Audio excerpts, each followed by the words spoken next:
Yes, we are live. Welcome to the moment with Auntie Forma. That awesome moment again. We are here. Okay, last week was our encounter retreat. It was mind blowing. Lives were changed. The Lord received His glory due Him. Yes. Okay, today we'll be talking on a topic I love so much: friendship. The lies teenagers believe about friendships. Yes. Okay, friendship is so important in the life of everybody, including me. I love friends.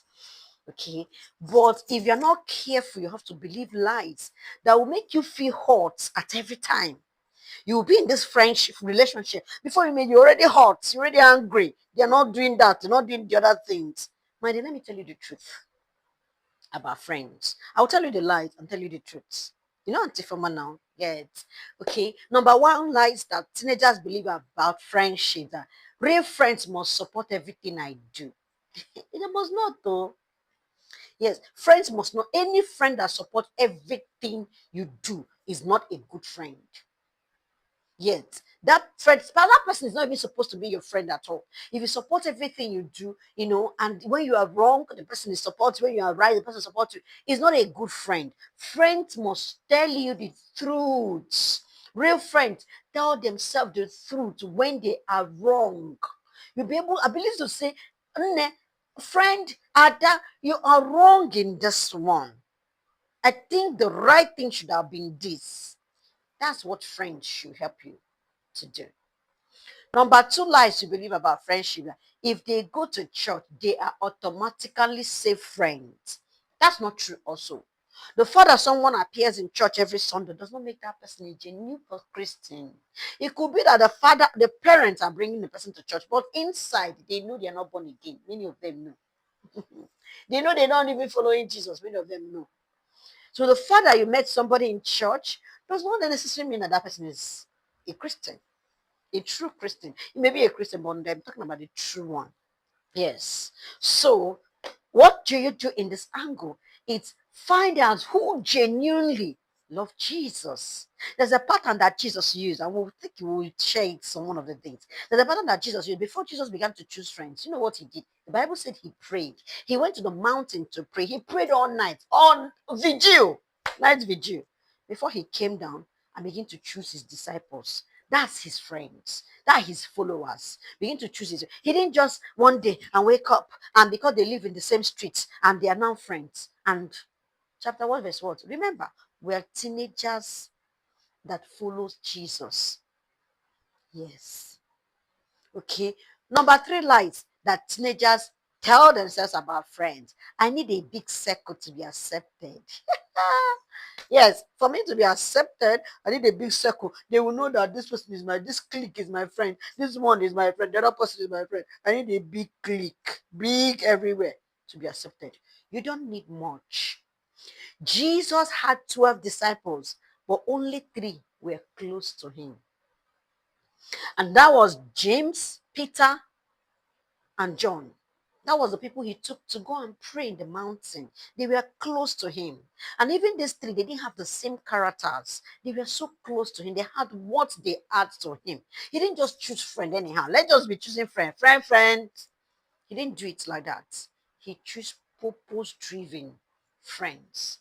Okay? So your friends, you don't need a big circle, to be accepted. Okay, number three things. Okay, I think it's number four. Number four things, okay, lies that teenagers believe about friendship.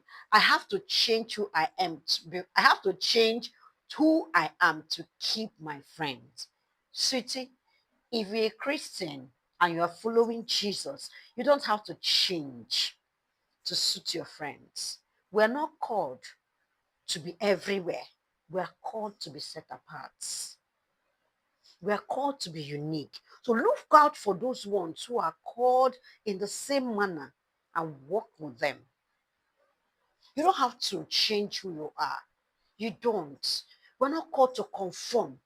God made us to be purposeful, not to be approved by everybody, all your friends, everybody. Everyone like her, everywhere. And you're just up and down. Okay. So the number fifth thing, lies that teenagers believe. that teenagers believe about friendship. They believe living with toxic friends. Okay, living toxic friends is unforgiveness. You say, okay, if I leave them now, they will now say, they will now, be against me. If you notice that a certain friends are very toxic, leave. Did you hear me? Leave a certain group of friends where you are as toxic. Leave. Get knowledge and know who and who is wicked, who and who is what. The Bible even told us not to be friends with an angry person. Yes. Be distant from an angry person because he's going to hurt you. If you read Proverbs 22, verse 24, you will see it. Those angry person, they can kill you before you know it. So if you notice someone is a toxic, angry, bitter friend, what are you still doing there? Jive. Leave that person. He's not supposed to be in your clique, in your circle. Not supposed to be there. Okay. Another thing teenagers believe about friends is that because he's my childhood friend, he won't lead me to sin. I know him from 19 Borogodo, right from in my street, right from in my church, right from in my school. And I know him since even when I was a child. He will not lead me to sin. That's not true. People change. Seasons, things, circumstances make people to change. Yes, people change. So because of that, don't ever think so. Because people can, they will disappoint you. Okay, another lie that teenagers believe about friends are being lonely is worse than being out with the wrong friends. It's worse than being with the wrong friends. Do you understand? Okay, you feel that being lonely is worse. I don't want to be lonely. Yeah, I better be with the wrong people.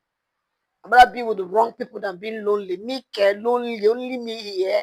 The Bible was talking to us about Dinah, the daughter of Jacob. The Bible said that she went to look for the women in the land. People that were not looking for her, she went to look for them, only for her to be got raped. Do you understand? So be careful who and who you call your friends. Another lies that teenagers believe about friendship is that if I don't join them, they will hate me.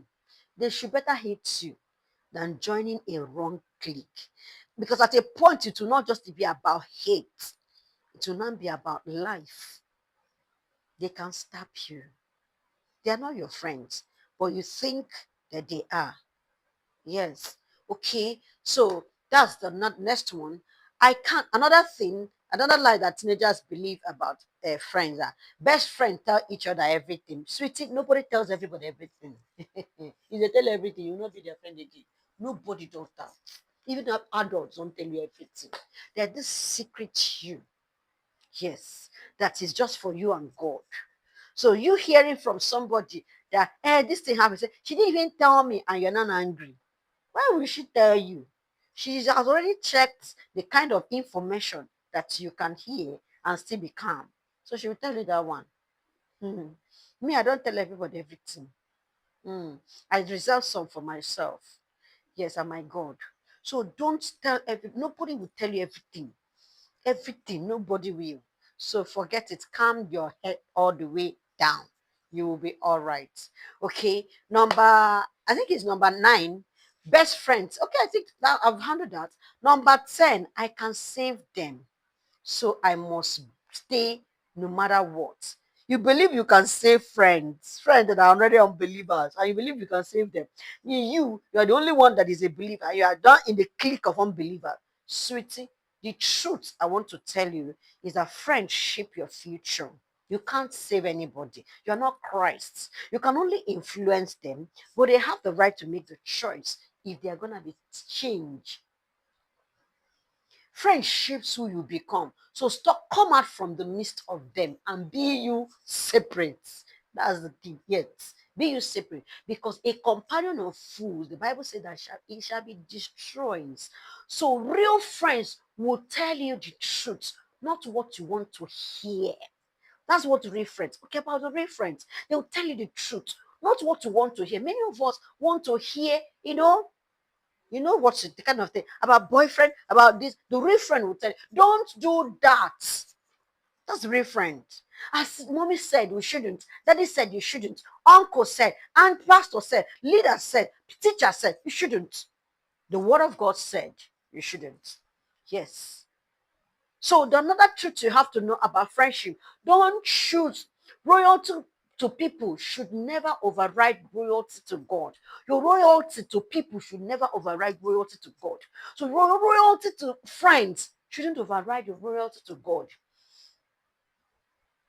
If you are a sinner to sin, the answer is a no thing. If they ask you to sin against God, the answer is a no thing. Yes. If they ask you to sin. So what do you first you should do is be loyal to God. That's the first person you are called to. Be loyal to God. Be loyal to your parents, your family, your parents. Be loyal to them. Be loyal to them. They have reward. You have reward for being loyal, being obedient to your parents. You don't have reward for any friendship you begin to keep. The Bible said, obey your father and your mother so that your days will be long and you will live long in the land. But when you are disobedient, the other way around is what you receive. So be careful about how friends, peer pressure, push you into doing evil, bad things that your parents will cause your parents to cause you. Be careful. And as soon as this age, that's when you begin to turn away to do some certain things that you will regret later. I hope you know that. Yes. And by then, the deed has been done. The consequences are waiting of what you have done. It becomes difficult at that time. Okay. So the next thing, the truth I should know about friends, season change, and so do friendship also change. Yes. So friends are for a season, some are for the reasons. So friends are for a season. So the father that person is your friend for a season, for a certain time. Maybe you went to write a jam, and that person became your friend in that place. Does not mean that that person will not forever be your friend because it's a friend for a season. I'm not saying that you cannot pick someone from there who will not remain your friend. But have you prayed about that friendship? Have you prayed? Yes. If you have not prayed, don't make any friends. It's serious friends. Don't just jump into serious relationship. If you have not prayed, before you choose your friend, pray. God will connect. God is a master planner. He will connect you to who and who that are going your way, that will bring in different diversities of gifts that will help you in your journey of life. Yes.